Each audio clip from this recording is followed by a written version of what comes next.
Hello everybody, welcome back to the Burax Loft. I wanted to thank all the subscribers out there for coming back to the channel, and also want to thank all the new subscribers out there for coming to the channel. So I wanted to show you how to make a straight cut without a miter saw. Yes, I do have one. Is it necessary? No. But like I said, I want to show you how to do that without a miter saw. Because some of you guys don't have the luxury of having miter saws in your arsenal to make different stuff for your pigeon stuff.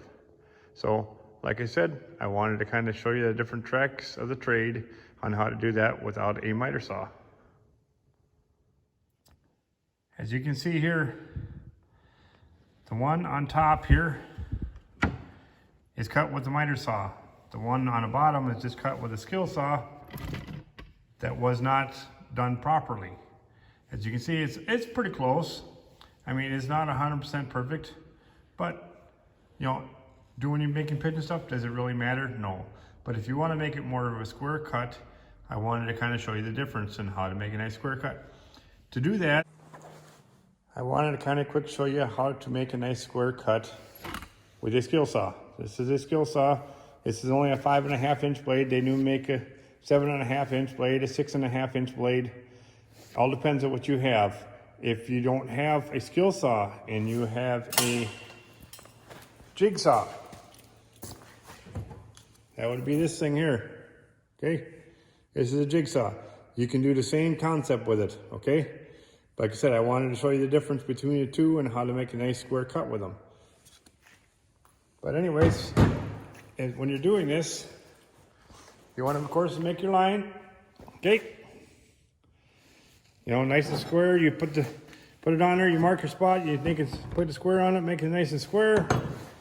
Okay, and you can cheat. Okay, you line everything up like this. Okay, use the square to hold everything tight. Okay, and then okay, once you cut everything off, you can see everything lines up nice and square, okay? See that? Nice and square, even across. That's how you make a nice square cut with a skill saw. Just for a simple fact, like I said, if you want to make a nice square cut so everything matches up nice, so when you're putting everything together, everything squares up nice, you don't have any big gaps in between them and stuff like that. That's how you do that. That's what I said, I wanted to kind of show you the difference between the two. I also wanted to show you different ways of attaching two pieces of board together. If you want to keep it so they, for example, if you want to put them together like this, okay? You can put them together like this. You don't have to do that if you don't want to, you know. If you want to put them together like this, you can do that. But always, when you're doing that kind of stuff, it makes it so much easier if you just drill a pilot hole in here and then put the two birds together. But if you, like I said, if you want to put them together like this, okay, there is a way to do that without having to use a long screw going from this end all the way into here. It's called a Craig jig. If you look up here, it's called Craig jig. This is some of the screws that you can buy for it. This is the cheap version of it, okay? It works wonders on how to do that. I have a little more expensive kit I bought over the years. Actually, this is the first kit I bought, but you can see, you can do all different sizes with this one here. With the cheap version, you can only do, you know, 1/2 inch, 3/4 inch, and 1.5 inches. Okay, so if you have different size thickness of boards, you know, that'll make a huge difference. So, but like I said, I wanted to kind of show you how to do that. As you can see here, this is a 1/2 inch board. So I'll take and use this. Oh, hang on, I got to grab my other tool.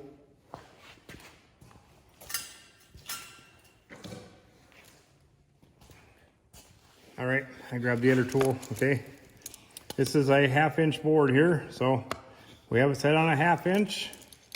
You come in here, oop, I gotta tighten that up. that's too tight. Okay, once you lock her into place, okay, all you need to do is mark the drill bits at the right setting. Right now it's set on a 1/2 inch, okay? Not sure if you guys can see that or not.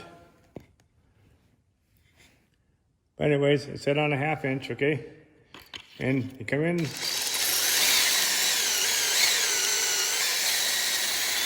And it drills a hole. But it doesn't drill all the way through, okay? See? It does not drill all the way through. It drills almost all, 3/4 of the way through, but a nice notch in there. So that way when you're putting things together, you can put them together like that without having to worry about them. I always do 2, maybe 3 screws, depending on how big the piece is. You know, like say if you have a huge board you're doing across, you want to add more screws, of course, but you can do that with all different kinds of things. So, but you can, like I said again, drill another hole. All right. There we go. Now we got 2 holes drilled in there. They're all the way through, as you can see. They're all the way through. Now what we can do is take and butt these 2 together and screw them together nice and tight. So if you need to do, one here and one here, depending on where you want to do things, if you want to do nest fronts this way, you can do whatever you need to do here. So, but I got to get the bit for it. It wasn't in my kit, so hang on. I'm gonna put you on pause. All right, I'm back now. I just wanted to kind of show you the different types of bits that are out there. Okay, or say screws are out there. You have your Phillips screw, which is this one here, okay? You have this one here, which is your Phillips in a square, kind of a mixture. And you have your star, and then this plain square, okay? When I'm putting things together, I usually use the star for almost everything I use in the loft. And the reason I do that is because it's so much easier. As you can see here, it's a star. And that's what you look for when you're buying these, okay? I usually buy them at Menards. I'm not sure where else you can buy them or not. I know you can buy them at Home Depot and Lowe's and stuff like that. But anyways, usually when you're putting these things together, they always end up stripping, it seems like, when you're putting them in or taking them out, even with an impact wrench. This is an impact tool, okay? Even with that, it still has a tendency to strip, okay? You can do it with a regular drill. It will work, but an impact does make it a little easier so you don't have to strip it. But if you don't have one, that's okay. But a lot of the things I do here, if I ain't got access to a miter saw, I'll use the square and make it nice and square like this and make a nice square cut like this way. Like I said, I'm just trying to help teach you guys little secrets that I've learned over the years. I'm a meat cutter by trade. I'm not doing this professionally. Like I said, I just wanted to kind of show you the little tricks and trades that I've learned over the years. So, but like I said, I prefer the star. It works so much better for putting them in and taking them off. It doesn't strip near as easy. Don't get me wrong, they do strip occasionally, but not near as much as these. I probably 1 out of every 10 of these will strip, okay? And when you're using the starter ones, I probably 1 out of every 200, So it's like huge difference between the two. So I prefer buying these over these, and they're actually the same price when you go to Menards. So, and usually when I'm buying them, I usually buy a bigger box. I don't buy such a small box like this at a time. I usually buy, like I said, a great big box at a time. So, but anyways, like I said, I want to show you how these go together. Like I said, I'm using the Craig jigs. They're actual square bits. The reason I use these also is because they have the nice big square head on them. See? Okay, so when you go to put that in here, it grabs a hold of that spot and makes it nice and tight and pulls it together, okay? So you're gonna make everything nice and squared up nice. You can screw it together, okay?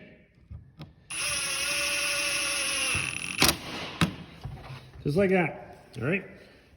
Nice and square. perfect. They're nice and tight. So that if you guys wanted to use something like this for nest fronts, you could do that really, really easy, and nobody would know, like, how the heck put them together, you know? But you guys can do whatever you want. If you wanted to add this piece here in the middle, it's really easy to change, okay? So all you gotta do is take them back out.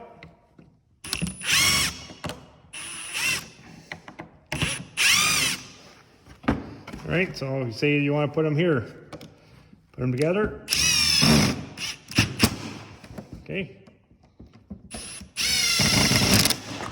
See?